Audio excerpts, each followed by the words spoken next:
Well, I have a microphone, and you don't. So you will listen to every damn word I have to say! Welcome to the You, Me, and the Scene podcast, brought to you by Revival Recordings.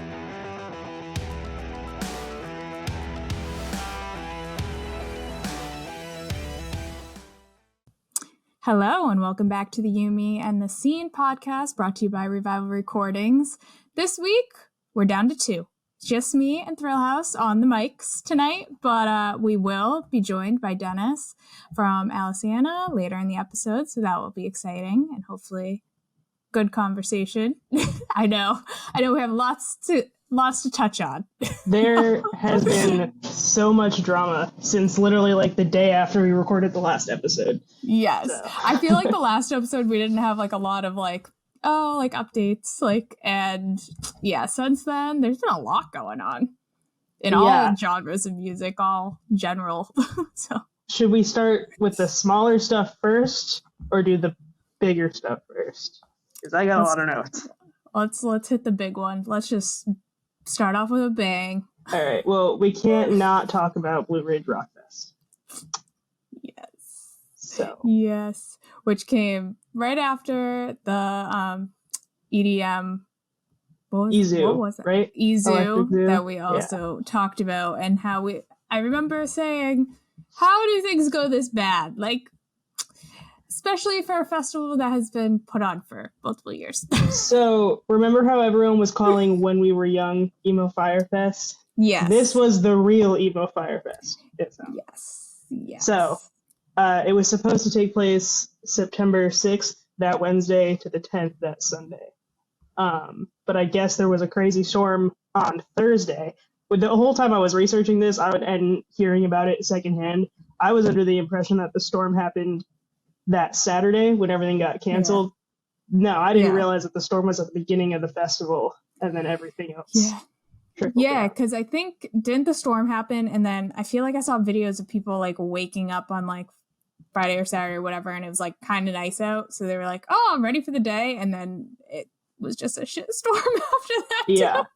The storm happened Thursday, and then on Saturday, September 9th, I'm going based off of what they have posted on social media. So if they've deleted anything or edited any timestamps on anything, because I think you can do that on some Facebook posts. I'm not sure. Edit timestamps? Not. What's the word I'm looking for? You could like archive and then like publish for a different. I don't know. Time, maybe I'm wrong. And then republish it. That I feel like you definitely probably could archive and then Based off of the dates on their Facebook page, September 9th at 2:30 p.m. they canceled for the rest of that Saturday, and then a few hours later at 5:30 p.m. they canceled the whole rest of the festival, Saturday and Sunday. So. Which is wild. They insist.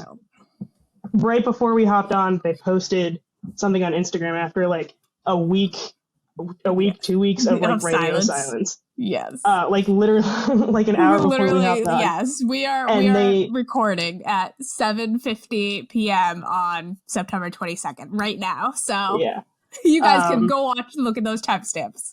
And they still insist that it was all weather related. But if you do some digging, that doesn't seem to be the case. Have you looked into this at all, or should I just go into it? You go. I mean, I know what I've seen online, and so are they claiming that because of the storm that happened, like it affected the rest of it? Because they had acts go on, right, at a different point. Okay. Yeah.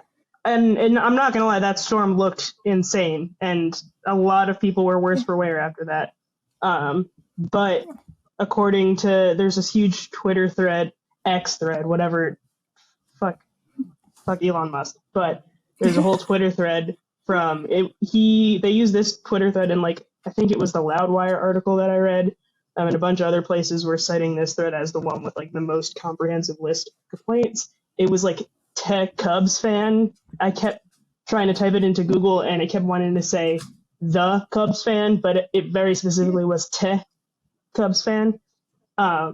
Most of this is from him. Basically, shit hit the fan the night everyone was arriving on Wednesday, because people arrived to camp, I guess, on Wednesday. This is a huge camping festival. Yeah.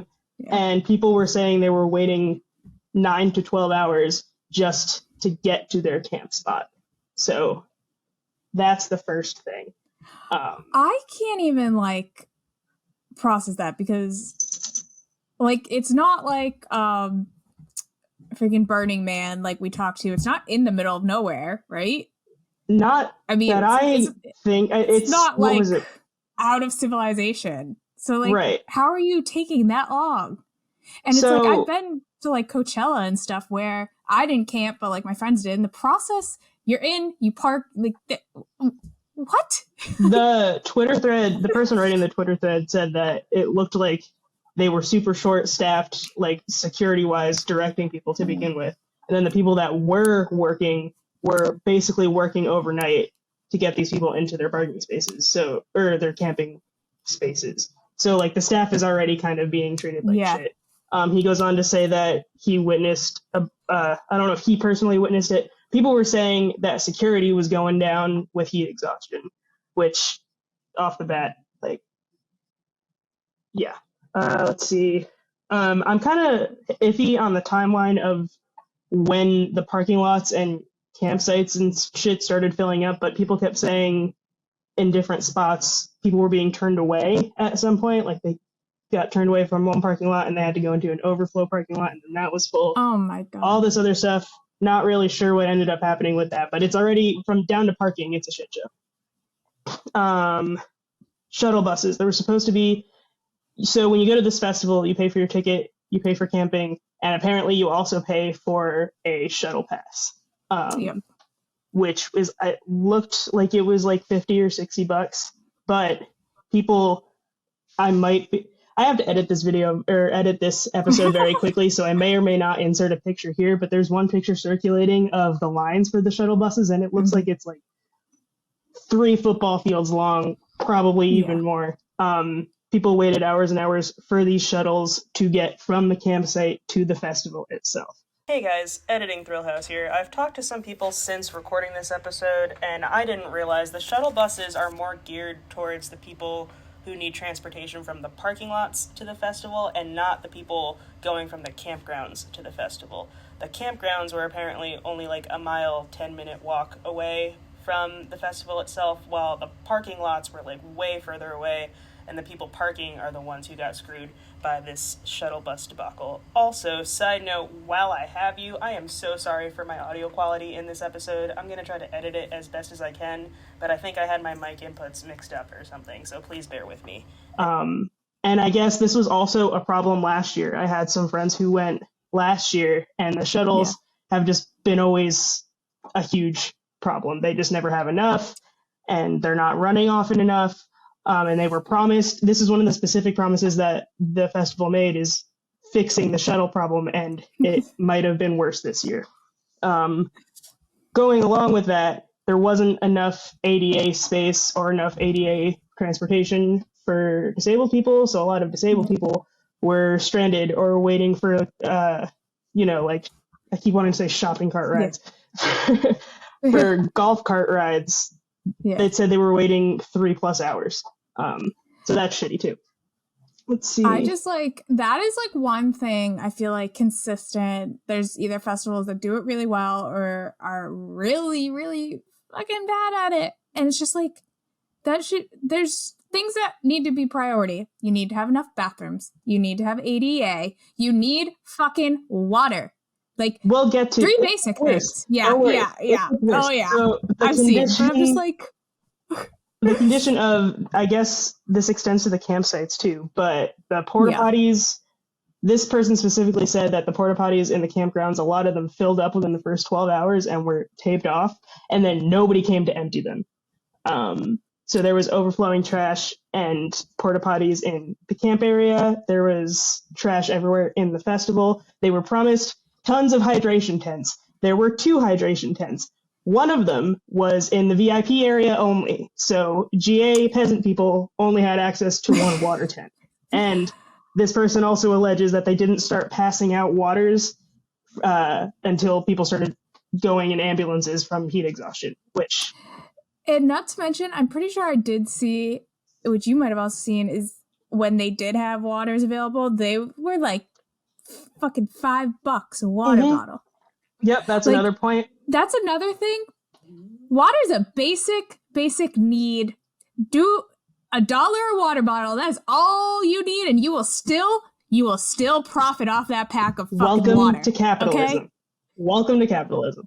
We talk about basic human rights here. It's like, to purchase water, it was $4, but apparently bar prices, food prices, drink prices, everything was insane. And the vendors were saying we get charged so much to be here that this is the only option, is these insane prices, which food and drink has always been expensive at like most festivals. Yeah. Granted, I haven't been to a festival this size since Warped Tour. And again, Warped Tour didn't have these problems. I guess Warped Tour didn't have camping, but and Warped Tour did have its fair share of other problems. But it wasn't these logistical problems at all. Yeah, it was just like, we were just letting the good times roll back then, okay?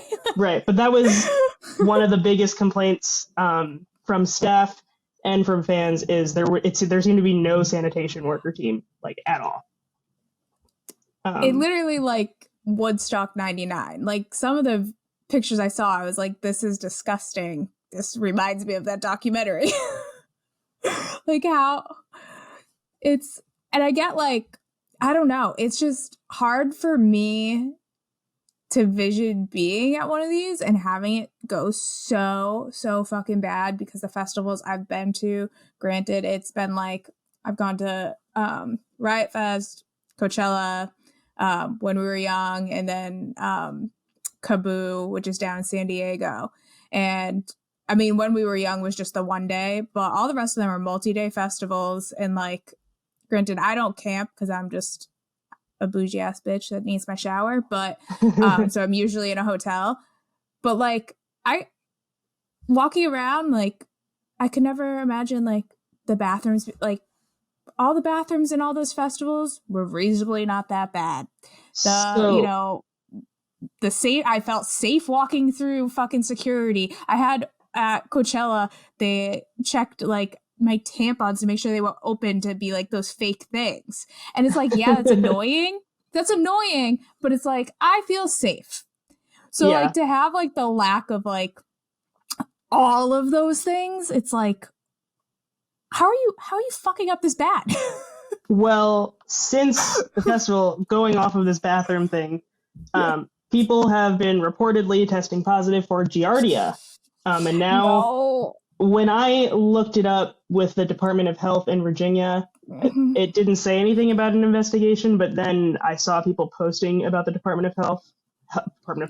I saw people posting about the Department of Health having an investigation, which I guess they have to. If anybody tests positive for Giardia, they have to track it. Yeah. So if someone genuinely tested positive, there has to be some kind of investigation. Some trail, people seem to be really skeptical about this whole testing positive for that thing. In case you don't know, Giardia is a parasite that you get from drinking contaminated water or eating something contaminated with feces. Poop water. And if the porta potties were overflowing, that would make sense. Plus, there was a lot of damage from that storm, including tipped over. I saw a bunch of pictures of tipped over porta potties. I'm sure by the time this episode, like, obviously everyone's seen I'm just trying to emphasize how bad this was. These conditions also weren't great for the people that were working the festival. Apparently, people started walking out, staff members and crews started walking out on Saturday before everything was called off because they hadn't been fed properly. They also didn't have water stations. They didn't have anywhere to stay after their campgrounds were destroyed. They had one shower trailer that wasn't functioning, so they had nowhere to shower either. I saw, who was it? Electric Callboy? Yeah, I saw Electric Callboy's tour manager posting about how it was the most unorganized, unprofessional shit he's ever seen in his 20 years of touring, and it just was a huge shit show. So that's what I'm saying is like, people were like then saying like, oh, well, it's been like this. Like, it's like this, like not to this extreme every year, but like that it's had problems every year. So it's like,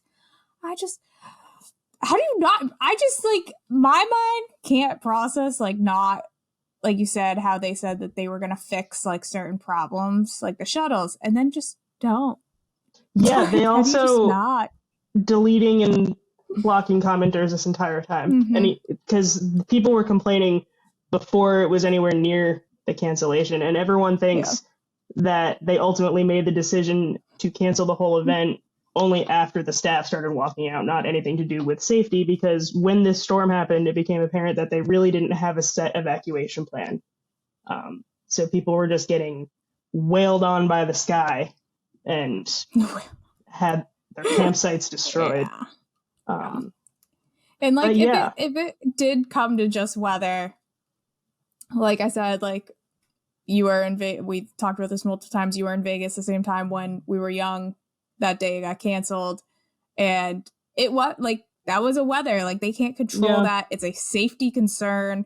There's only so much you can do in those situations, but it seems like the whether it happened or not, it was the whole festival was going to turn into a shit show. So yeah. Seems. And it just makes me even more thankful for festivals that are good. I joined the Screwed by Blue Ridge Rock Fest Facebook group to see what people were talking about. Same. And all of them are posting pictures at other festivals like, this is me at Louder in Life and this is how it's supposed to be. Look at these security guards with walkie-talkies, because apparently I guess security didn't have walkie-talkies. I don't know. That's anecdotal, but maybe it's just like me as like the anxiety ridden person I am. I go like very prepared into festival. Like I'm a prepared person. I know where everything is. I make sure I'm packing what I need to in my backpack, like type of shit. So I am like any scenario, I'm ready to go like at the festival. But like I said, I haven't really experienced anything like that level because the festivals I go to don't have that. Yeah. I would be the one posting me like this. Look how this is supposed to be. But if you have Giardia, I hope you get better. I know. And I hope you all get your money back. But yes, we do. There was some other drama in the scene. I know you said that there was some Bearings stuff, and you're the resident Bearings. Yeah. So I know last episode I was like, go listen to the new Bearings album, which you still should. But the interesting thing is that they dropped off a co-headlining tour. And, it's one thing if you have a emergency reason when you're dropping off a tour a week before. It's another if you're dropping off to go join another tour. And that's what they said, right?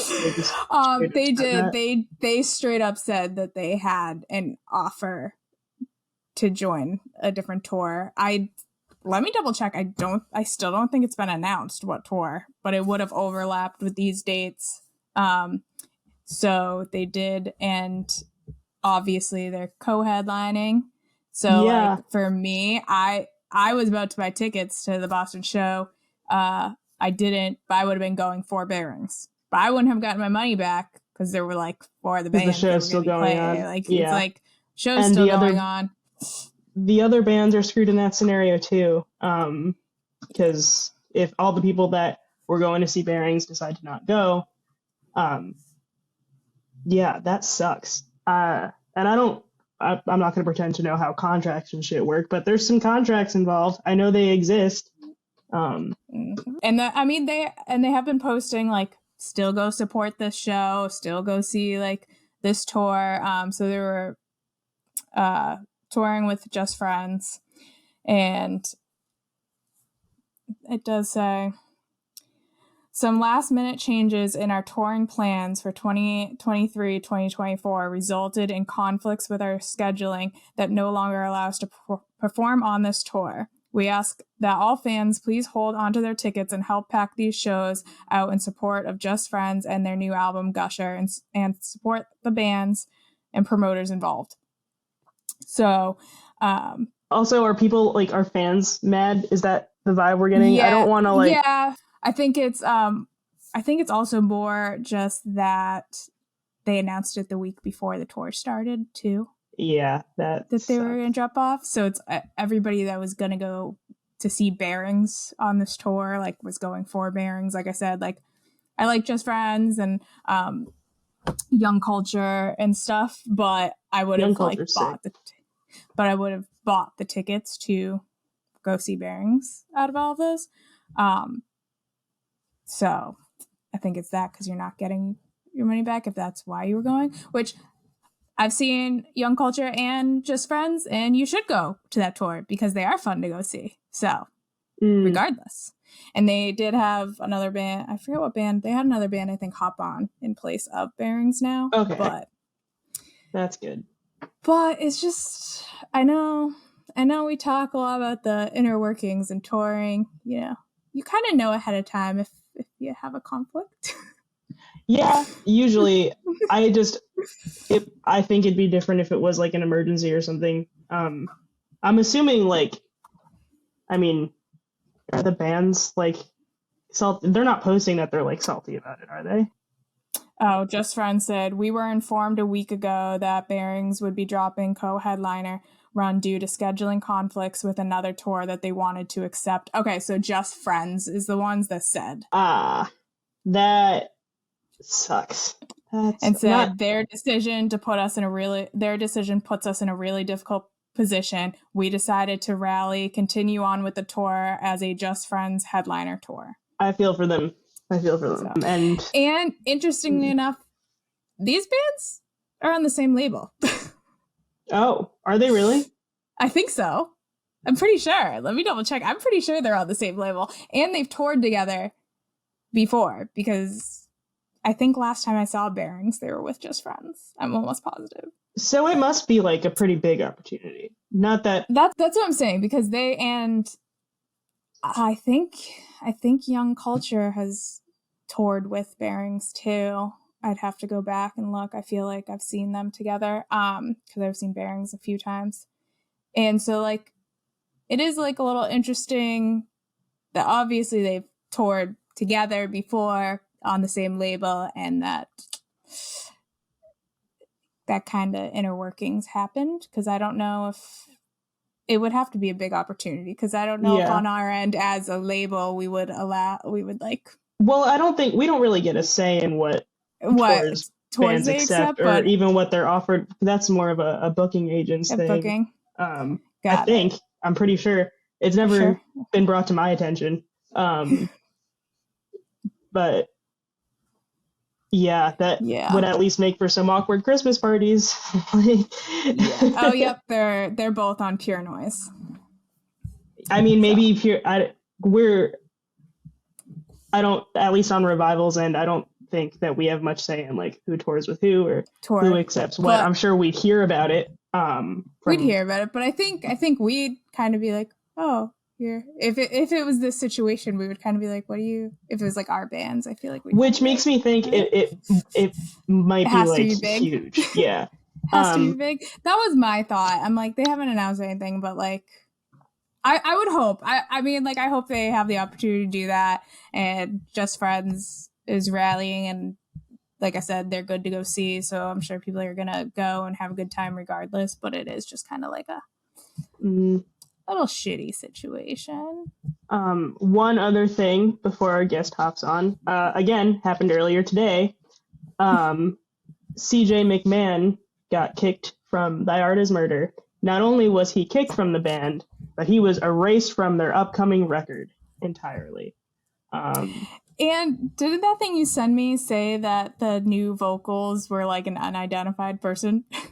At least not announced yet. A mystery person. Yeah, I haven't said who it is yet. This isn't a band that I listen to, but it's a headline that came across my feed. It came across my feed. Yeah, it came across my feed when CJ was saying some transphobic shit on X or Twitter or whatever. And the band specifically said that wasn't the specific thing that did it, and I am inclined to believe it, because scrubbing someone from a record and replacing them with a whole other person is not a snap decision. So that's a lot of money, time, a lot going on to do that, especially if it was a finished record. And so, again, not a band I care about, but a bigot is out of a job. So I just wanted to bring it up because it's a bigger conversation. I know the band said it's not this specific incident, and everyone's entitled to their freedom of speech. But his beliefs and ideologies had become a big, Too much. a big problem for them. And you don't have to agree with everybody, but I think some of these bands, I'm not going to mention names, but there's some famous people in the scene who say some shitty shit about people who aren't like them. And I think they need to be aware of the reach they have and the environment that they're creating for their fans. That's my opinion. Yep.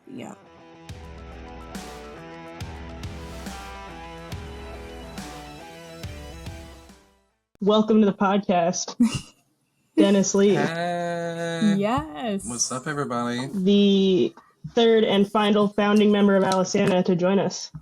Yes. Save the best for last, guys. Come on. I mean, we can just jump right into it. Let's go. Yeah, let's go. And we do get a little unhinged sometimes, and I know you're good friends with Amanda, so I'm sure we'll get a little unhinged, so just roll with it. He knows I'm not great at talking. I'm like, Things get wild.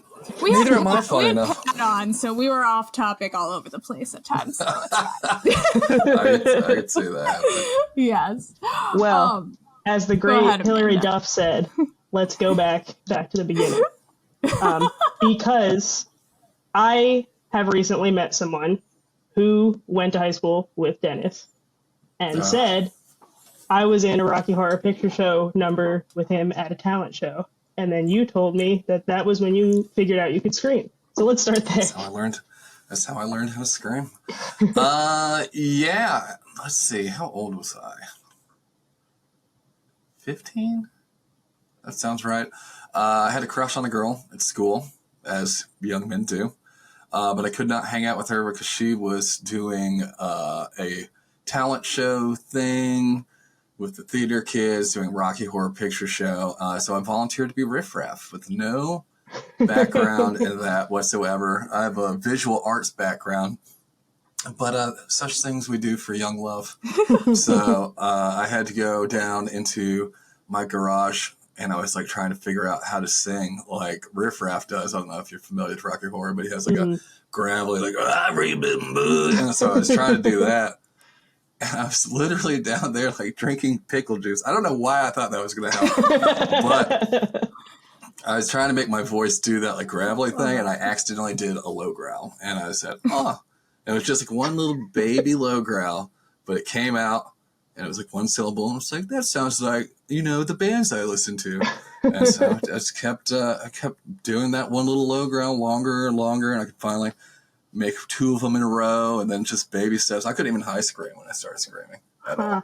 I had to like completely figure that one out too. So yeah, and here we are. What was that? I was 15, so 37 now. So 22 years later, we're still yelling. All right, we did something right. Your voice hasn't given out yet. That's it. This is long before, because I see Casey, my wife, keeps up with like the Screamo subreddits and stuff. Screaming subreddits, and like people are asking what kind of scream you do. I'm like, what do you mean what kind of scream I do? They're like, is it like a fry scream or something? I'm like, I don't know. I'm just like, dude, I started screaming like way before anybody like thought to like teach how to do that. So but that was it. And yes, that girl did start dating me, just so you know. There you go. And that was so it was a mission accomplished as Riff Raff. And I was great Riff Raff. Okay, that was my first time up on stage and everything. So to the person you met who did that with me, I'll be excited to see who it is. Yeah, I'll give you her name after the podcast because, know, public platform. I don't know if she's about that. Understood. So there you go. If anybody's looking to woo their crush, learn how to scream. Funny. Okay, same time period. All right, I'll throw this one out. So I don't like using wireless mics. That's just a thing I've never liked, and there's a reason. And it's also from the same time period, because after that, learning how to scream, I started a high school metal band, and in senior year, there was a thing called the senior date auction, where all the senior dudes had like a talent show, and then girls auction. It was for charity, and you went to a basketball game and dinner with them or something like that. And so my talent is screaming. But how do you do that at a talent show? So it was literally my high school band's horrible EP playing and me on stage by myself with a wireless mic screaming over it. And it was like the most nerve-wracking thing I've ever done. I did get the second highest bid, though. There you go. See? You know, that was it. But for some reason, I've attached that to wireless mics, and I hate them. And every once in a while, I pick it up. I'm like, maybe it's for me. I'm like, no. Then you have a little PTSD, and you're start having war flashbacks. It's like my mic cord is like my safety blanket, you know, like I wrap my little hand in it, and you know, I know there's a band behind me. It's the thing like when you turn around on a stage like that and there's no one else there, and like, oh wow, it's just me up here. Yeah, that is a lot of pressure. But damn, that is how you get the ladies, apparently. We've talked about it, Amanda. I feel like you mentioned, what was it, like some band you listened to impress a boy in high school? I mean, we've all done stupid shit, but what was it? Enough, we mentioned it actually, Alesana was that band. Yes! Oh my god! Yes, okay. Yes, it was. You're right. You're right, yeah. It was. And now we're here, so that someone took that and ran with it, drove it into the ground. Sorry to that boy. All right, Amanda started this all just because she liked you, and now look at her now.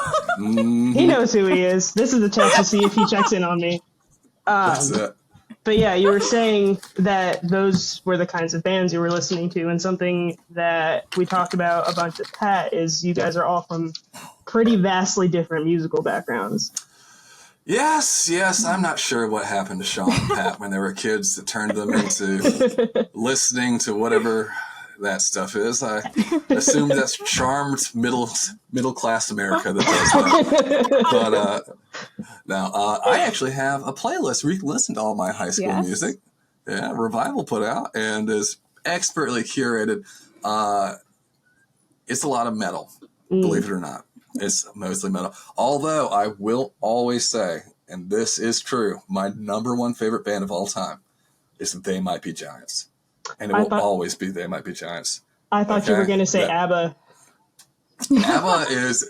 I am late in life falling in love with ABBA. My mom loves ABBA. But for some reason, I think it was like just a couple of years ago, I threw it on, like not even thinking about it. I was like, wow, dude, these are all hits. And I just keep playing. I'm like, that's another hit, bro. No, They Might Be Giants, dude. Oh, love them. That was my first CD I ever got in like 4th grade. And I think when I stopped buying their physical albums, I had 16 of them. Damn. And I just know, I know every word. There's something about them writing the poppiest songs about the most miserable stuff. And now they write kids' music. And they wrote all the music for the Mickey Mouse Clubhouse. Did they I really? listen to it all the time with my daughter. Yeah. Oh, yeah. They're the ones that wrote the Malcolm in the Middle theme song. That's who it was. Oh, yeah. I know. Awesome, for a second, I was going to say the Big Bang Theory theme song, but that's Bare Naked Ladies, isn't it? Yeah. Or the Big Bang Theory. I don't know who wrote it. I respect myself too much to watch the Big Bang Theory. That is fair. That entirely. Yeah, so outside of They Might Be Giants, let's see. I think it's from, let's go from They Might Be Giants to a bunch of metal. So They Might Be Giants, 4th, 5th grade, we go to middle school. It's a little Rage Against the Machine here. They're like, okay, we're dipping our toe in the water. And then we heard Korn, and I'm like, okay, like this is doing something inside of me. The gears are turning. And then I think my older brother went to see Limp Bizkit. He's just a few years older than me, and the band that opened was System of a Down, and he got me their CD. And it was System of a Down, and then Slipknot. And that all happened 7th, 8th grade. And I rolled into high school wearing like a gas mask and coveralls. The change had happened. And then that was your trip. I started pants. hanging out with That was his trip pants. Yes. Oh my god! Yeah, I was wearing like Jinkos. That was it. And then I started hanging out with kids in high school from like art class and stuff. And it was I was going to hang out with one of them, and their big brother picked us up, and he's like a big part of the metalcore community in Winston-Salem. I just remember getting in the back of his car, and he had like subs and a strobe light and everything, and it was the first song on the Undying EP, This Day All Gods Die, which is called This Day All Gods Die, and it just changed me forever. And I heard that, I'm like, what? Because I thought Slipknot was like as heavy as it can get. I was like, there's nothing heavier than this. I heard it, and so I went, and then I realized like they were a band from around there, which kind of blew my mind because like I didn't understand. Like, so I went to a local show for the first time, and I stood out like a sore thumb because I'm like a kid in like a lock and chain necklace with Jinkos on, and all these dudes are like, this is like old, like straight edge hardcore kids and like bandanas and hoodies, and, like X'd up hands and stuff. So I had to leave. I saw Undying, but I had to leave before the last band. So I was sitting out there waiting for my mom to pick me up, and the frontman came out and talked to me because I looked like he was like, did you have a good time? Like, I guess it's obvious, like I had no business being there. And he talked to me for like 20 minutes till my mom picked up, and I was like, I want to be part of this, like completely. That's and so cool. he was the reason that like I'm the kind of frontman I'm at. And I just went to the reunion show. They put on a benefit show for a guy named John Rivera, who was a big part of the music community in Winston, who passed away. So they did a benefit show for his family, and they played, and I was like front row screaming with him. And he came up to me afterwards, and he was like, thanks for screaming with him. And I was like all starstruck. I was like you changed the course of my life. Like, I didn't say anything. I was just like, yeah, man. Yeah. I love it. Well, clearly he listens to this podcast, so now we'll know. Yeah. Obviously. Now he'll know. Yeah. Yeah. So if I was going to tell kids bands from my high school that I listened to, that definitely should listen to, I think the big ones in North Carolina, and it's weird because like all the dudes jump around from bands and start other bands, and then like, so it's like Undying and Prayer for Cleansing are the big two, and Azazel. Okay. And then those dudes went, and some of them joined a band called From Here On, which is amazing. And From Here On, and became Between the Buried Me. And then the dudes from Glass Casket, who went to my high school, some of those dudes joined Between the Buried Me. So like all that is like all part of the same like music club. So those are all those bands too. So when did you said you had a band in high school around that time? When did the performing start for you? Let's see. So our band was mainly a vehicle for us to hang out and play Halo in my friend's basement.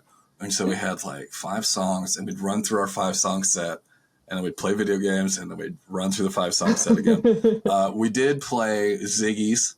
My brother is friends with the owner of Ziggy's and got me onto a show as so the band's called the Cromwell Initiative. That was the last band name. Keep in mind we were in high school. So it started.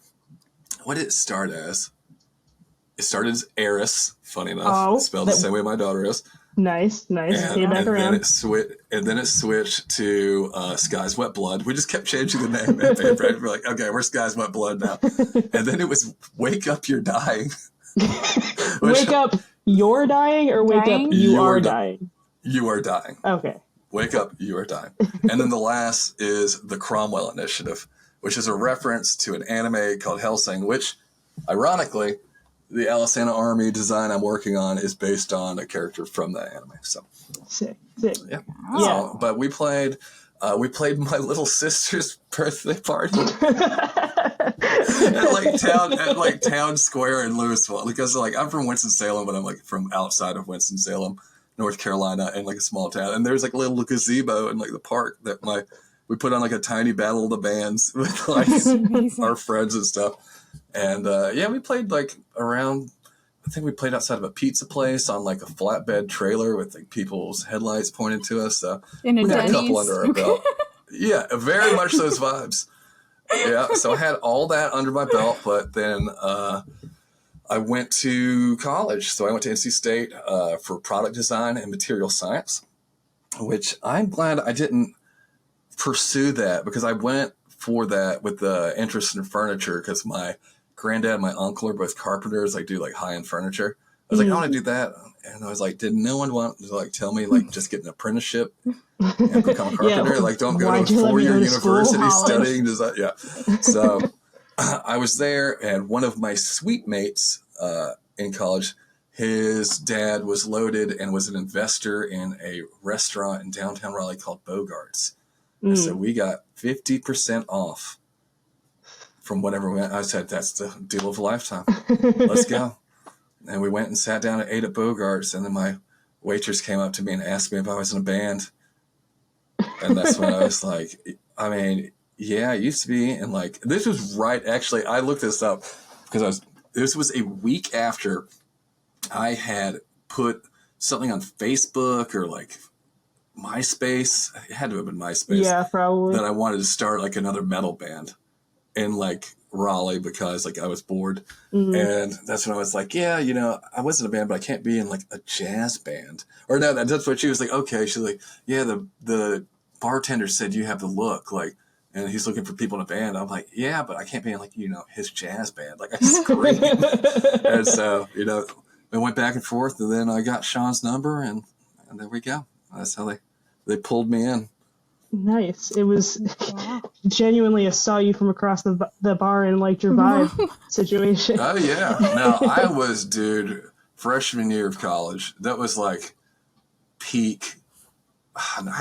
Now I look back and I don't know if it's peak scene, Dennis. You weren't like wearing Jinkers hair. at that point. No, I was wearing the skinniest girl jeans I could get. I had like a bullet belt, some skin tight, like metal band shirt. I would have been wearing like, I had this like, what are they? It looks like a friendship bracelet, like pastel colored necklace that said Denny Diablo and like candy. I've been calling myself Denny Diablo. I need photos. Oh yeah, dude, Oh, it's crazy my because God. I got the nickname Denny Diablo because my dad owns a truck building company. So part of what I did when I would work there in the summers is like the truck bodies would get built, they would get delivered to the customer, and then I would bring the driver back. Yeah. And to get comfortable screaming around people, I would scream along to like music in the car, like driving these dudes, which is so funny in my head now. But they're like, damn man, you sound like the devil. You sound like Denny Diablo. And I was like, I like the ring of that. So that's what I got. I've been calling myself Denny Diablo since I was like 17. God, can you imagine? I'm just thinking of like if I had to take an Uber somewhere and the driver just starts fucking ripping. I know. You know, as an I'm adult, sure people I have had realized, those experiences. I'm sure people as have. an adult, I realized that it was probably because I was the boss's son that I didn't get named. You know, it probably embraced me. It just made me a lot bolder than I should be. So. These dudes were just like, yeah, shake. I'll shake my head along. Okay. And then I had pink and black hair. And I mean, I was all done up when Sean saw me. So I could see how he's pulled in. So you were a little more on your like scene than your metal side at that point. Yeah, but that was like all the same thing. Yeah. Like fashion. This was when like Atreyu was like still very much a metal band. Yeah. And like hadn't fully shifted to whatever Atreyu is now. And so that's what, we were fashiony little scene metal boys. I always wonder, just looking so cute. Because it's at least hearing people, because like I live in Raleigh now, obviously, and hearing people talk about the scene around that time, it just sounds like it was very cliquey and kind of still sounds like it is a little bit. I'm sure it is. I mean, cliquey. I mean, I feel like I just hung out with people in the music scene at a certain point. Like I don't think there were like groups of people within the scene that like didn't like each other as much. I feel like, but it was like cliquey is that like either I've seen you at shows or I have not seen you at shows, and like that was like the vibe. So I could see that. You're either about that life or you're a poser. Yeah. Exactly. See, I know. Like we'll know. I've seen you at the shows or not. And it was about that time. So I met Sean. I went and tried out. And I guess they were trying out someone else too. I'm trying to remember if it was like a drummer. I think it was a drummer.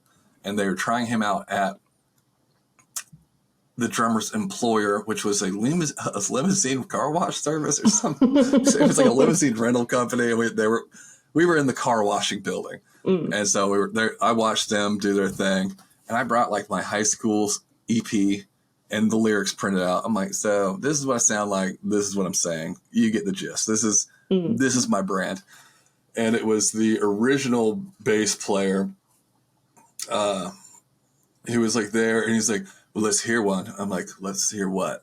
He's like, let's hear you scream. I'm like, right now, just you want me to bark? Just start having flashbacks to that date thing. All right, I'll give you one. He's like, all right. I'm like, yeah, okay. That is in fact me on the CD.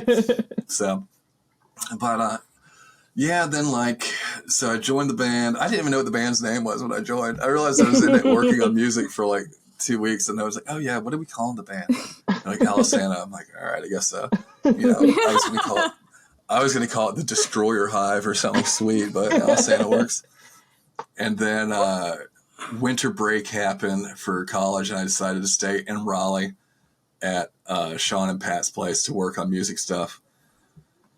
And then, I started talking to girls with tattoos. And I decided to take a break from school. Because you got to realize, too, I was, a nerd in high school. I had outstanding grades, very high SAT score.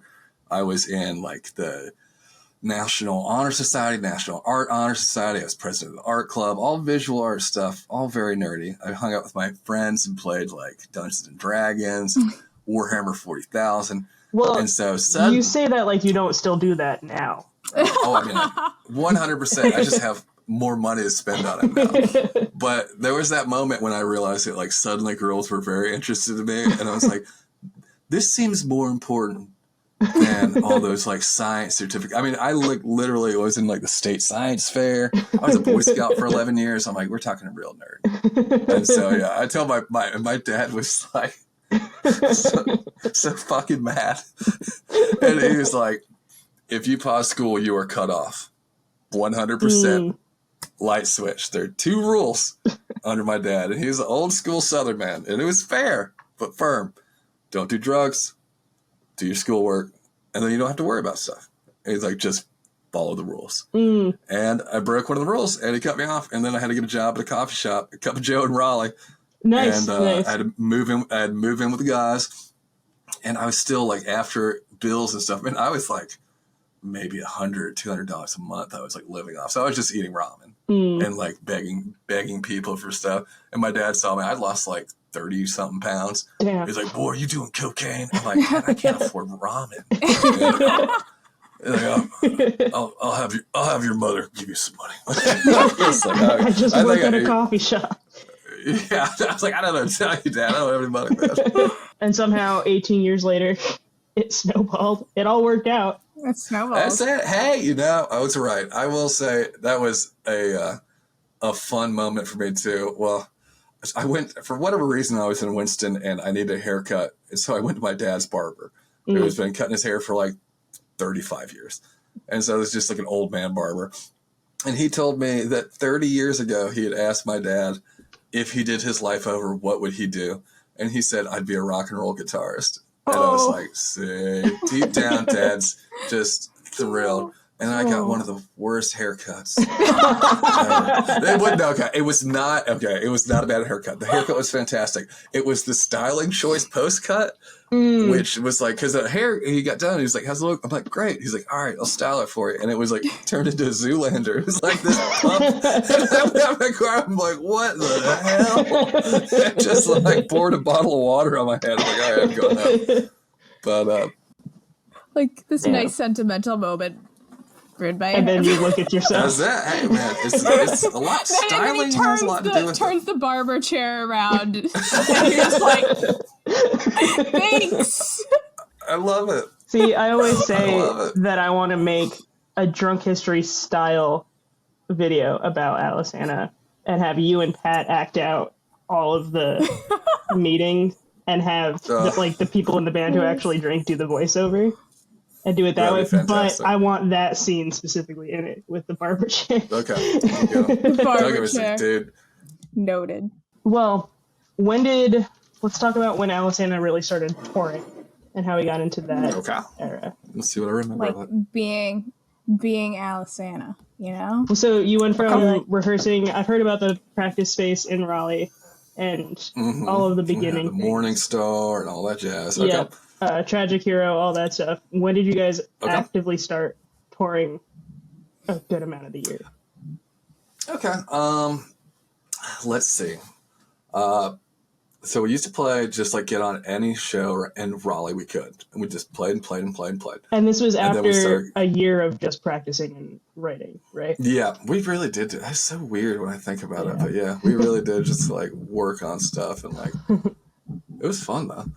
But Were you- go ahead. Not to cut you off, were you in the same mindset? I know, like, you obviously made the decision, like, okay, my dad's gonna cut me off. Were you like, I feel like Sean said, like, this was it. Like, Alesana was it. That's my whole goal. Like, There was at no the other end, option, kind of like, thing. there was no other option. Were you in the same mindset at that point? No, Like, absolutely not, dude. Are you kidding me? No, man. Like, I can do whatever I want. And like this was really, you know.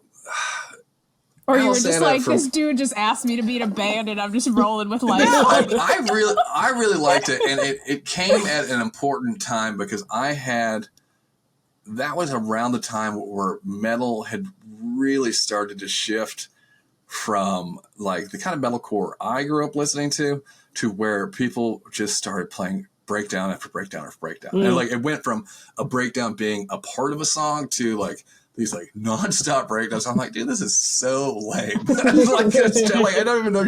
Like, what's the point of this? Yeah. And so okay. I was more interested in trying to make music that was different than that. And that's why when people are like, so what made you decide to do Screamo? I'm like, well, I scream and they're emo. It's like, that's what, like, it really wasn't, other than the fact that we met, we liked each other, and we enjoyed working together, and it turned into what it is. So it was not like like, let's do this sound. It was just like, this is the tools we have to work with, and so this is what we'll be doing. And obviously, Sean and I are both bookworms, and as we got older and kind of realized where our sound was going and focused in on that, I think that added the X factor that Alesana gave kids that was outside of that kind of like cookie cutter, just breakdown, no substance thing, which is fun. Hey, dude, and once again, like I listen to a lot of different kinds of weird music, so I'm not hating on anybody who enjoys that, but we got a different thing. So when I talk about early touring, I always tell people, picture the spiral.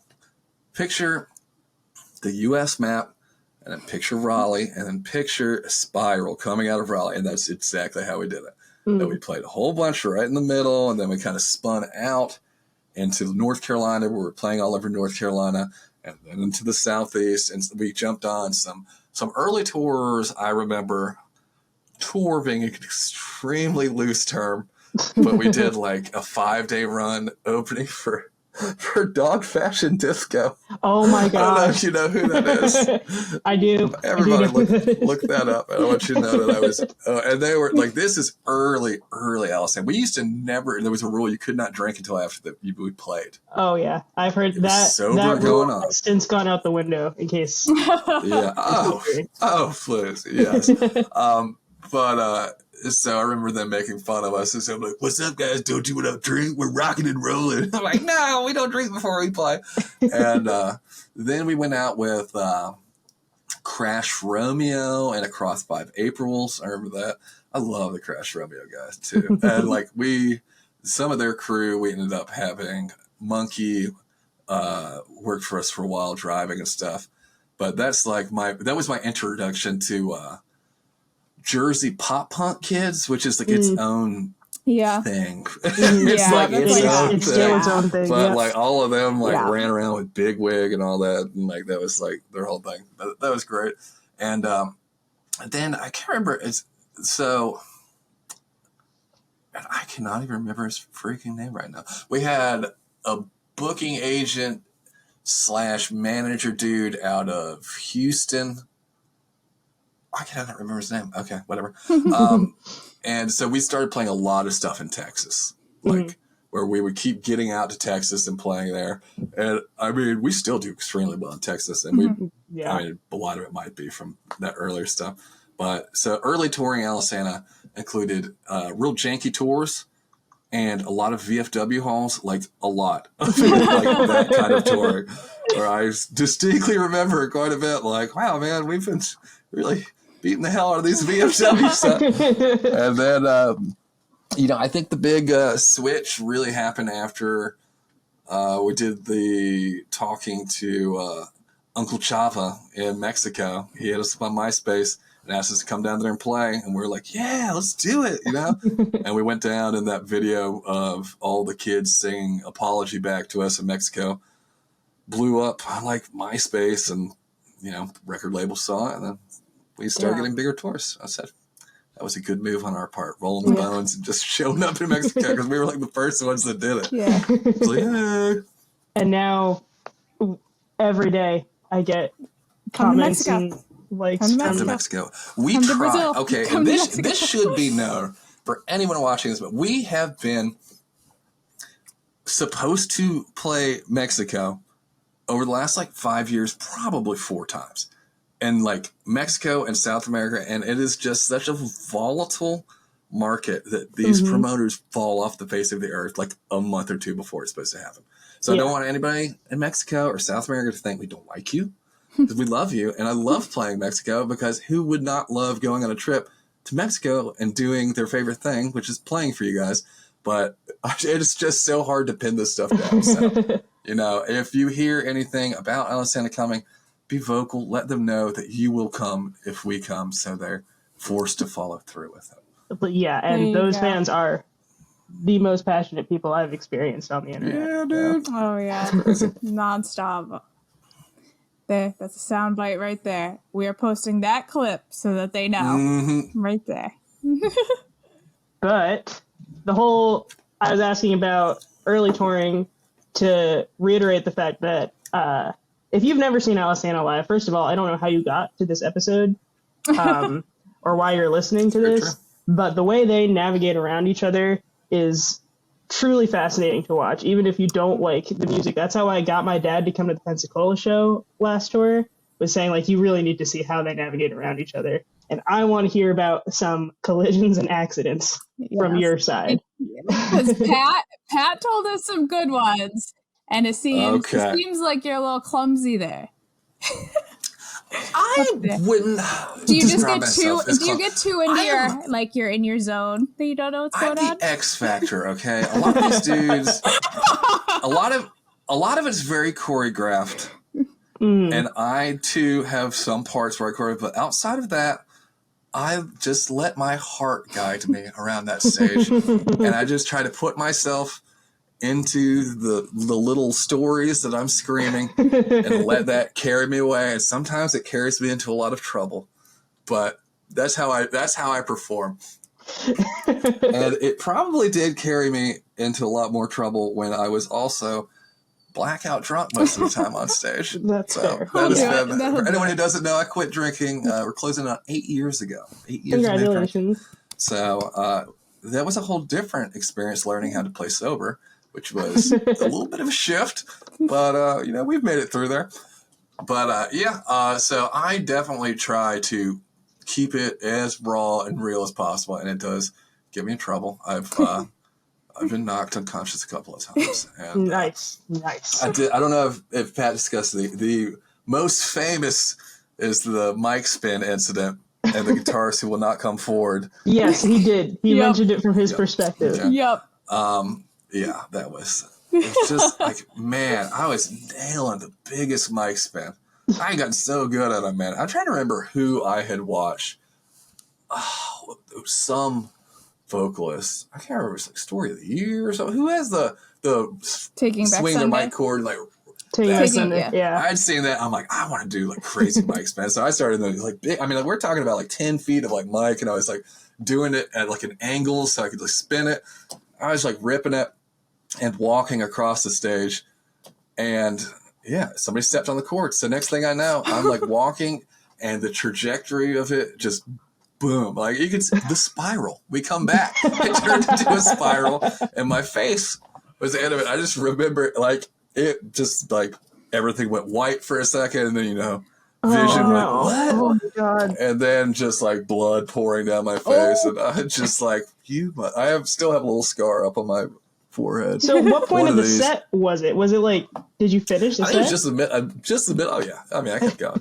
Like you have to like literally put me into an ambulance for the set to stop, which has happened. But and then after the set, some kid's like, "Man, great show, dude! Like, I love what you did with like the blood stuff." I'm like, "I love what I'm like, this isn't like planned ahead." Okay? They thought it's like the Lady Gaga VMA performance. Yes. They thought it was like I'm like, it's not a ketchup packet, brah. So yeah, we kept going, man. We for the most part, there's only a couple of times we've had to cut the set because oh my god, I think Shane, we had to stop one time because he was like, I can't remember what he did. I think he like tried to jump off a wall and then couldn't stop his momentum, and his nose went straight into a cymbal and like slashed across the bridge of his nose. It was like, which, to be fair, it gives me the. I thought he should have played through it. I thought he should have played through it, but he stopped. I can't remember if we stopped too, but yeah, he had to go to the hospital for that. Shit! So, that just gives me like chills. There's been some incidents. I know. So the real reason that Dennis doesn't like wireless mics is because he likes to do all the tricks. That's the real reason. There are a lot of tricks. Okay. There are a lot of tricks. And I have engineered some really sweet tricks that like I can't do with a wireless mic. Like I came up with this thing. I do a lasso move where I'll go up to the front row and like right before big scream, and then I'll kind of like toss it around 3 different kids' heads and then pull it, and then all of our foreheads come together, and then I like do the scream and then like show. And sometimes it's like 2 really excited girls and like 1 dude who's not into it. like here we are, baby. And yeah, stuff like that.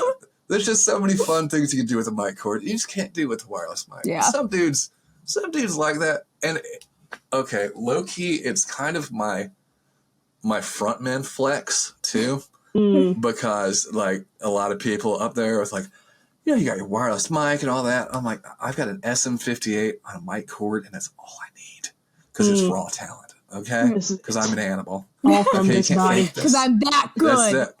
Exactly. I just use the SM58. The SM58, dude, is a warhorse, and I've had a couple of offers for different mics over the years, and I'm like, I just couldn't honestly.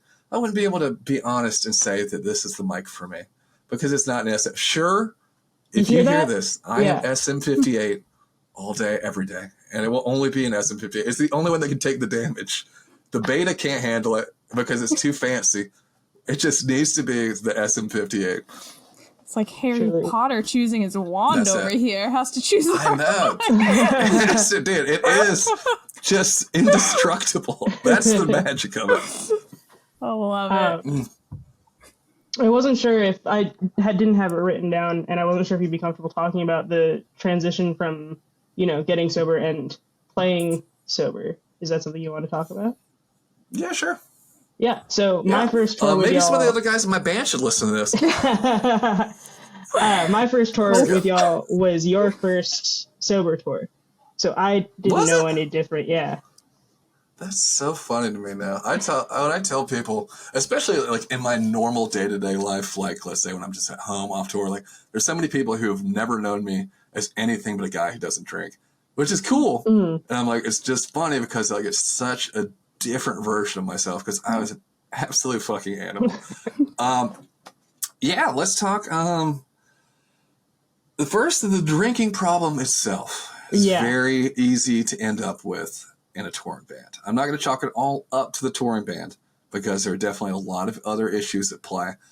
But people don't realize that we get put into rooms that are just filled with free alcohol for like 5 or 6 hours every night, isolated. And like the drunker and crazier you are, the more kids seem to like your band. Yeah. And like I would go out to the bar and they want to buy you shots and they're excited about it. So at the end of it, you're just drunk as hell. And like up there, like I've gotten off stage and cried before because I was so drunk. I know I did a horrible job. Like I was just like, I'm a mess. And then, but it's like that kind of thing, like it's not peer pressure, but you're in a band, In the and environment. it's almost assumed that, like, all right, next day, like, let's party, and like everybody all together, but like you don't want to be the dork who's like, I think I might need to take it easy.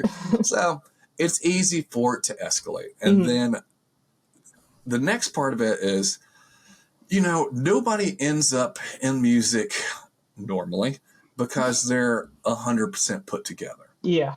This is a place that attracts weirdos, the broken and people. Toys. Exactly. That's how you end up I think in music. Even Courtney and I can speak to that with our hell brains. 100%. And there's a lot of mental health stuff that goes unaddressed and swept under the rug. We could sing a song about it, but at the end of the day, no one's actually checking in on these musicians, like, psychologically. We're just drinking and, doing band guy stuff. So it can kind of slide under the radar for a long time. And, that's really kind of where it went with me. And then the other thing I don't think people realize is, like, it takes a long time to psychologically master the switch. So what I mean by the switch is that you are up on stage, on tour for whatever period of time. Everyone's like, I love you. I love you. Everyone's like, you walk into a room, everyone turns like, here you are. And then you go home and no one gives a fuck. Yeah. And like you go home and you have to resume your role of who you are outside of tour. And it is psychologically jarring. And a lot of dudes can't handle it. And the way to handle it is to keep drinking. And the party doesn't stop. And then you keep trying to behave like you did on tour in a home environment.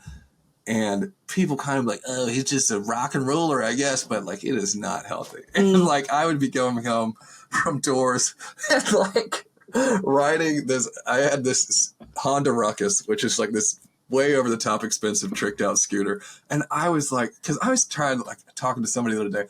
And then I'd drive that thing shit-faced down to, like, my local, like, crappy biker bar. I'd park it in between all the, like, motorcycles. I think it was so funny. And then I'd go in there and, like, just get drunk with, like, complete strangers. And then, like, go by myself to, like, not even a Waffle House or a Huddle House, like, just a local, like, pancake place, all drunk. And I'm like, damn, Dennis, like, this is, like, not good. It's, like, not good.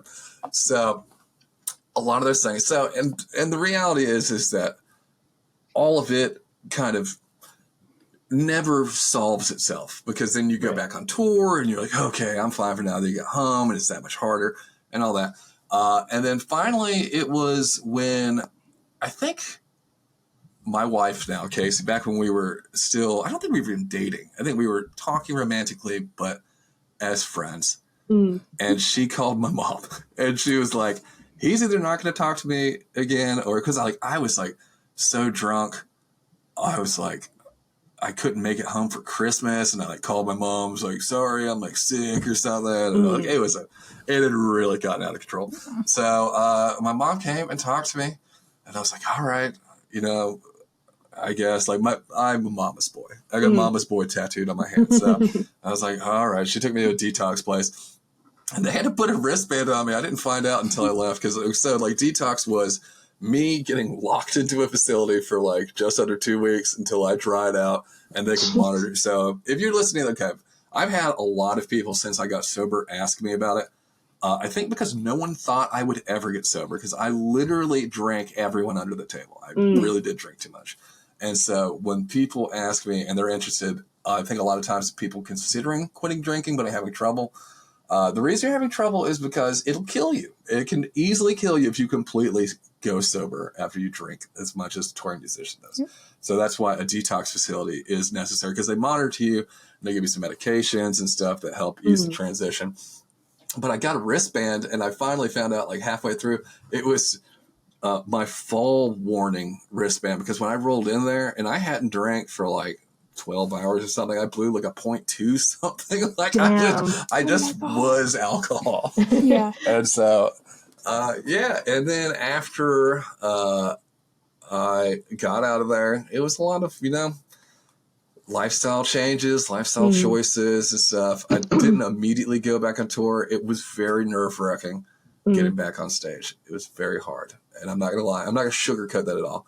But I did find my zone. And now that I found my zone, if you watch a video of me in the past 7 or 8 years and listen to how my voice sounds on stage and then go back before that and listen, like, it sounds like a completely different person. Like, people always tell me now that, like, my voice sounds better than ever. I'm like, yeah, because I'm not, like, blackout drunk, dehydrated. Like, I sleep and I drink water all day. Like, you got a good water tea system going, too. Oh, yeah. Stage tea. I can't live without it. But, yeah, it was a big change. And it's one of those things, too, that everybody's different. I don't have any issues being around people drinking because, I mean, I really like, when I stopped drinking, I was like, okay, this is enough's enough. It was a mindset. And I said, you know, I want to get back to the nerdy, cool metalhead I used to be that played, you know, Dungeons and Dragons and Warhammer, all that.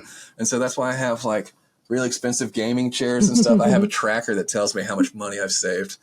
Nice. And for the first couple of years, every 6 months, I'd buy myself a lavish nerd present for behaving myself. And this is what I'm saying. Yeah, I got just the money to buy all the Magic the Gathering cards I want. Nice. Now, you know, I've got a child, and we had pretty rough pregnancies, and I was like, dude, if I was still drinking, that would be. And Sean didn't know this, and I'm not ashamed of this. So this is a short aside for anyone who's not familiar. I mean, it's all over my Instagram, my wife's Instagram and stuff, but we had a daughter who was born 18 weeks stillborn, and then after that we had a daughter who was born 23 weeks but made it home, and she spent 8.5 months in the NICU, which is the neonatal intensive care unit, and it was crazy, and it was like the most stressful thing ever. And if I was still drinking, that would have been a fucking huge problem because I would not have been able to cope. And there was one point where I got a phone call and Casey was like, yeah, she just like desatted, and they had to come in here and like do like, you know, chest compressions and all that jazz. And I was like, okay. I'm like, is she okay? And they're like, yeah, we've got an eye on her. And I just hung up the phone. I got my car, and I drove and I bought a 12-pack of beer, and I sat and I pounded every single beer back to back. Damn. And then it was like halfway through that, I was like, this is not good. I need to call somebody. And so I called my best friend. And I was like, what are you doing? He's like, I'm out with my wife for her birthday. I said, oh. Never mind. He's like, what are you doing, Dennis? I'm like, nothing. He's like, all right, I'll be over there in a little bit. Like, yeah, it was a mess. So like I did, but like, you know, the next day I was like, okay, obviously that was not it solved nothing. Right. It was just a knee-jerk reaction. So, you know, everybody, you have little stumbles like that, but yeah, you know, but you get back Arizona. Yeah, dude, you gotta keep trucking. So don't let a little setback throw you off. I think quitting drinking was a very good and very important decision for me. I don't think it's for everybody. I don't think everybody needs to do it, but there are definitely plenty of people who do need to do it who do not want to accept that they need to do it and would probably benefit a lot, because it does. Once you stop drinking and you can really like see clearly, then you kind of see what the real issues that had you drinking so hard are, and then you do the stuff you have to fix that stuff, and then you're just happier. So I mean, I've never heard you talk at length about your sobriety, and I've only ever known you post getting help and everything. But for what it's worth, I'm proud of you, and it's cool to hear you talk about the differences, and you have a beautiful family, and everything is great. What was I going to say? Yeah, we talk about mental health stuff a lot on this podcast in particular, and I just thought it was an important thing to bring up. Well, I mean, also to be noted, the relapse happened when I stopped taking my bipolar medication and told no one, because I was focused on my daughter and stuff, and I'd moved from Raleigh back to Winston, and I was like, you know, I've been fine. I'll probably continue to be fine. That was not the correct assessment of that. So, you know, definitely stay on top of your medications, guys, except when you need a little help. We always say, take your pills. Take your pills. That's it. Hey, take your pills. It's good. But we're all taking our pills. And I will put this out there too, because I've had a lot of conversations with people about mental health and music industry. I want this to be clear right fucking now. It is no one else's responsibility to put up with your bullshit. Deal with your own bullshit. It is your responsibility to deal with your mess. Okay. So it's like, you can't just like be shitty and then say like, it's because I've got blah, blah, blah. I'm like, well, what have you done to fix that? Like, have you done anything? So make sure you deserve to put the work in, and life's more fun when you've done the boring, just maintenance stuff on yourself to function as a normal human being. You'll just be happier in general because of it. Exactly. Yeah. I couldn't have put it better. Well, the only other thing I had written down, there's no clean transition into this. I just wanted to know your merch pet peeves. As if you didn't know, Dennis is a screen printer when he's not doing Alesana stuff. And amateur merch designer. Amateur merch designer. Is it really amateur at this point, though? No. It feels like it. I'm my own critic, I've definitely been outsourcing more. And I've realized that we just have a lot of really talented artists that like the band. Yeah. And that I can reach out to.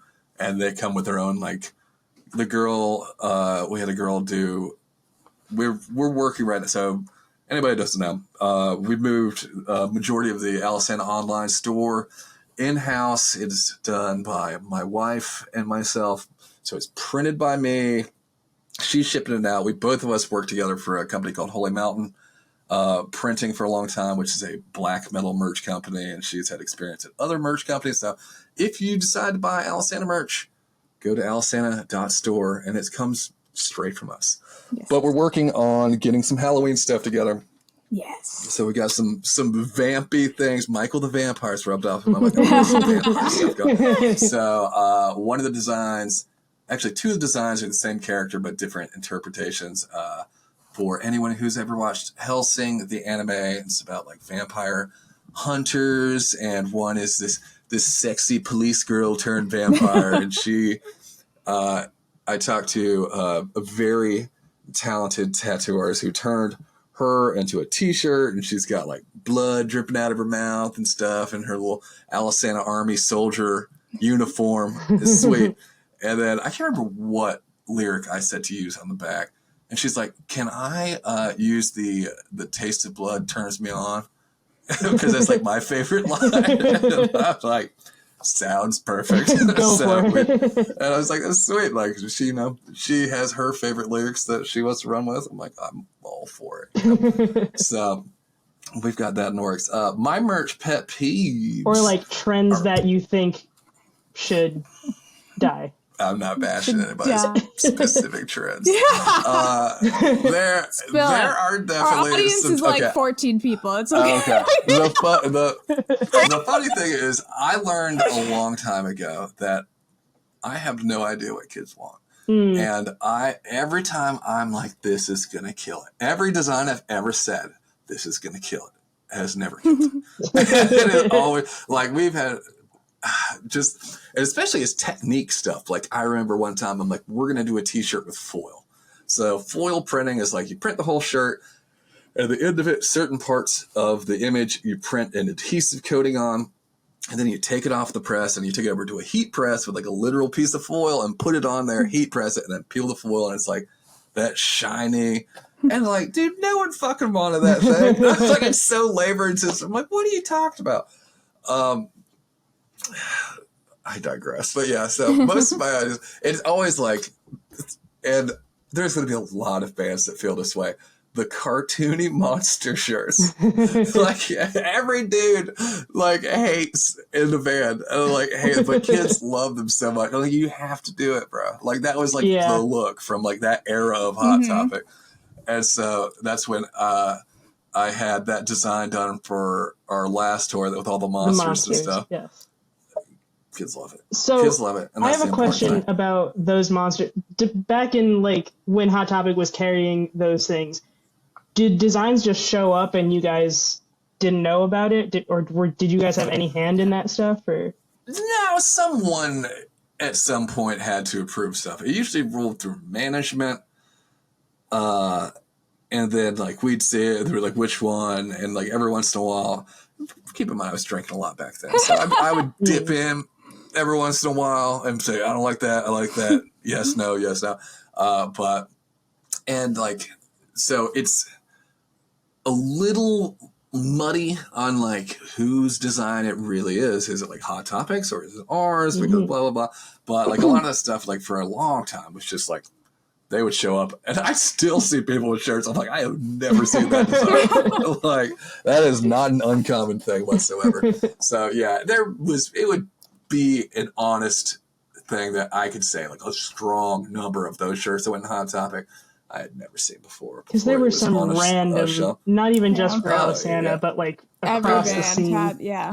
That's it. Well, that's like the thing. That's kind of how the music industry works. Because when you're a young musician, the more automatic something is, and as long as you are getting a check, you're probably not going to look into it any farther than that.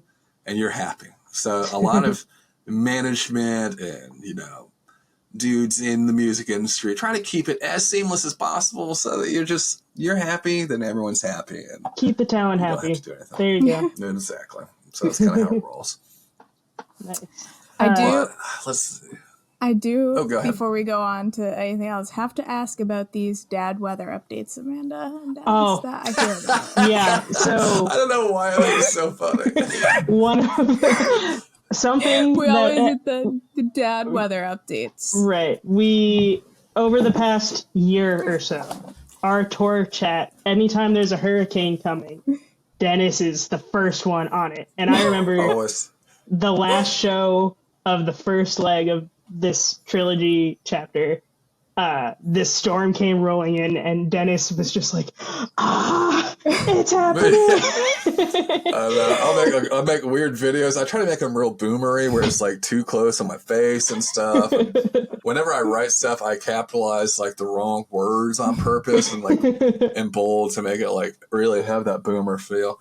But people have to say, like, once you become a father, there's a handful of expectations. One of them is amateur meteorologist. That's what's going to happen. You're also going to become a classic car expert. Mm-hmm. And then you kind of, outside of that, you have to pick your war that you're going to know a lot of stuff about. It's going to be World War II, the Roman Empire, Civil War. So the Roman exactly. So you need to have Do you think about the Roman Empire, Dennis? That's what I need to know now. Constantly. And so these are the things that you have to have as a dad. It doesn't matter how many tattoos you have or what you do professionally. Dads need to really keep an eye on the weather. Keep an eye on that radar. And now that 4 of 6 have kids, it's weather all the time now. That's all you need. Well, you're never gonna get rained on. I remember I bought that poncho and everybody thought I was a fool until that last show in St. Louis when it rolled in. There you go. See, Boy Scout for 11 years. Be prepared. Right. You're like, joke's on all of you. I'm dry. Mm-hmm. Well, I think that was a perfect round out. Courtney, did you have anything else that you wanted to talk about before we move on to our song of the week?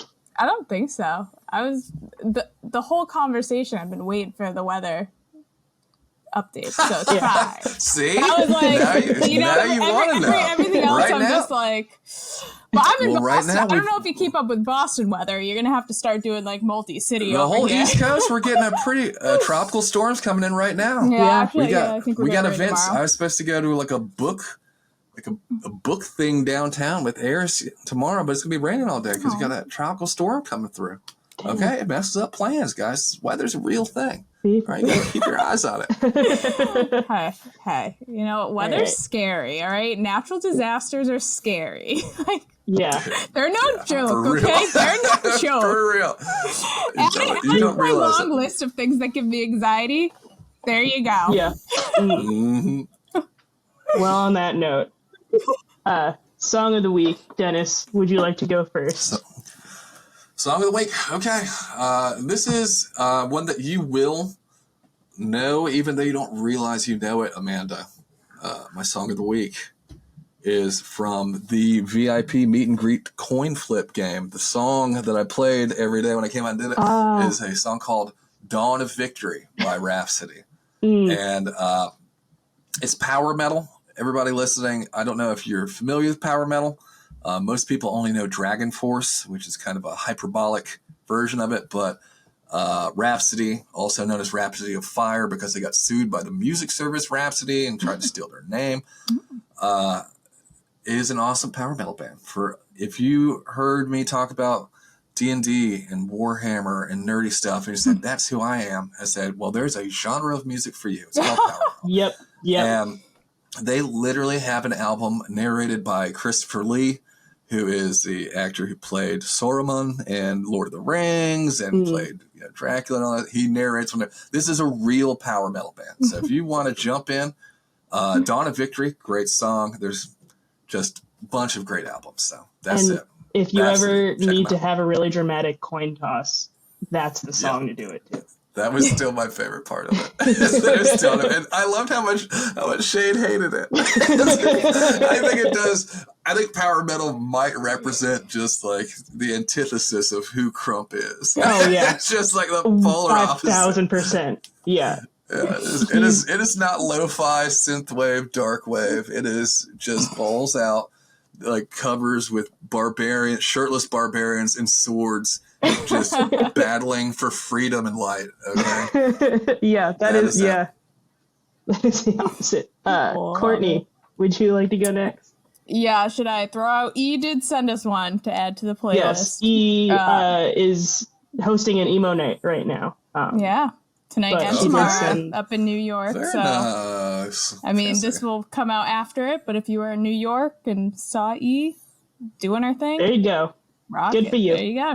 that was her. I know nobody ever knows. Nobody ever knows where she is, but it was her. Yeah, pin her down.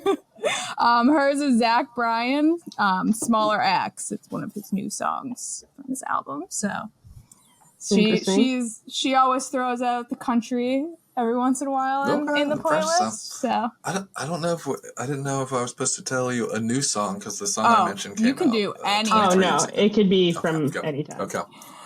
Amanda has thrown out some NSYNC. Let's pray they're going back on tour. That's it. We have some weird cat music on there. Yeah. We have it's a whole array of stuff.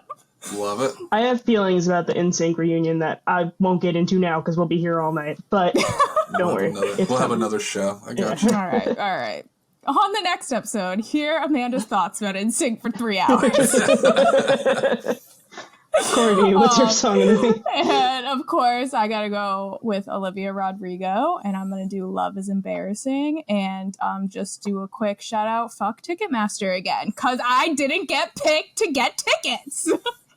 Yeah. I am staying in my small show lane for the foreseeable future. Forever. Yeah. Mm-hmm. Oh man. I saw that Hot Mulligan is on that Fall Out Boy tour, and I was like, damn, it'd be nice to go to that, and then didn't even try. Mm-hmm. I'm like every 3 months, Ticketmaster is just like ruining my life.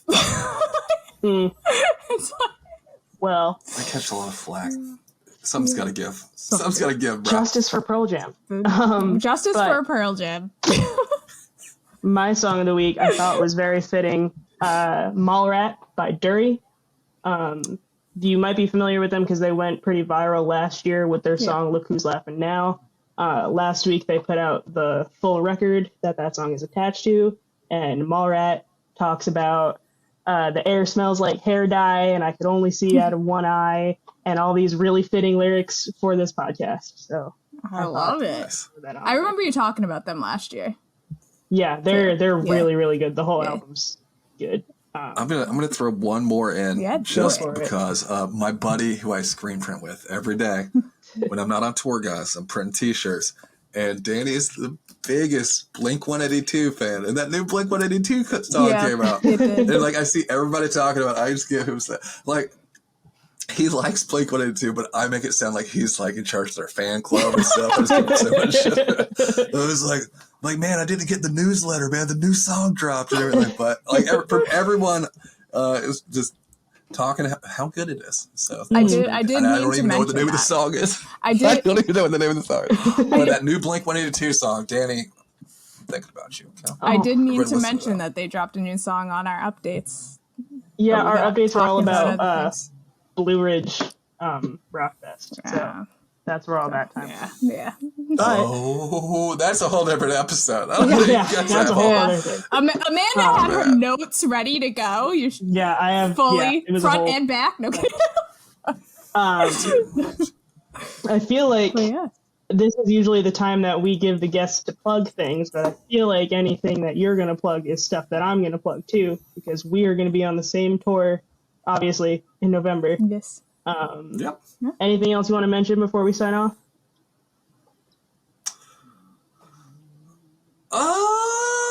I don't know. Drop some info. Give us some dirt. Some Okay, I'll get some little info. some little. Right now we are working on getting together our Halloween drop. It should be. I like doing the pre-order thing, Yeah. so we are going to probably launch that in like the next week with. I think it's like 4 designs, 4 Cool. shirt designs.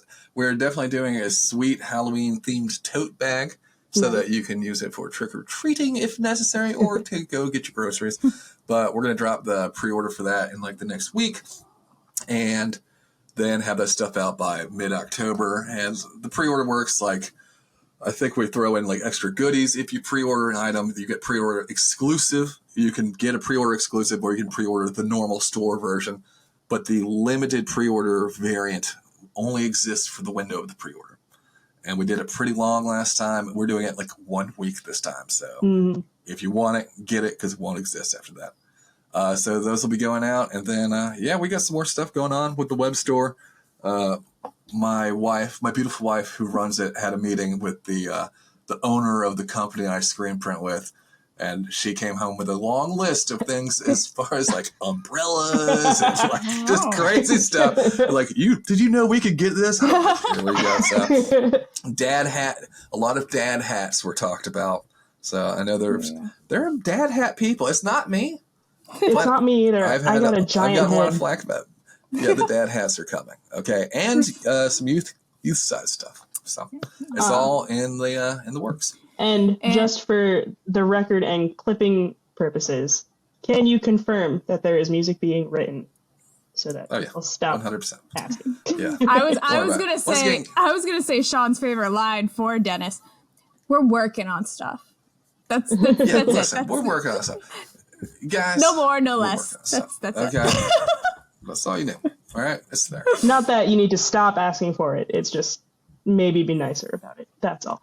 But No way, dude. Kids don't care anymore. I laughed so hard at this kid. I don't know if this kid's ever going to see this. We were walking to go get food before the show, and this dude ran up. It was just like, Sean. And Sean's like, hey, what's up? He's like, wow, man, like, I can't believe how old you are. You don't even. I'm just like, dude. And I'm like, is that an insult or a compliment? I'm like, there's no filters. The internet has ruined people. And like, you think you can walk up and say whatever you want to anybody. I'm like, y'all, like you need to get slapped a little bit. Just bring back just a little of it. It's repercussions, you know, of just saying whatever pops in your head. So yeah, I see. that's a good. I see the spoiled child screaming that they want something. I'm like, well, you know what? You just don't always get what you want. It'll happen, but on our timeline, I got a kid. We've all got kids. You know, obviously a lot of irons in the fire. All right, so just relax. Get a couple of Alesana shirts. Yeah. Yeah. Or go see him on tour. There you go. Well, All right. Well, thank you so much for coming, joining us. No problem, guys. Thank you. And we'll for sure have you back once we have releases to talk about and things of that nature whenever they do come. And come see us on tour in November. And don't forget to tip Amanda because it'll be her birthday month. Woo! Yeah. Cool. Tip your merch, girl. All right. Thanks, y'all. We'll see you next time. Bye, guys. Bye, guys. Thanks for tuning in to the You, Me, and the Scene podcast. New episodes are released every other Monday.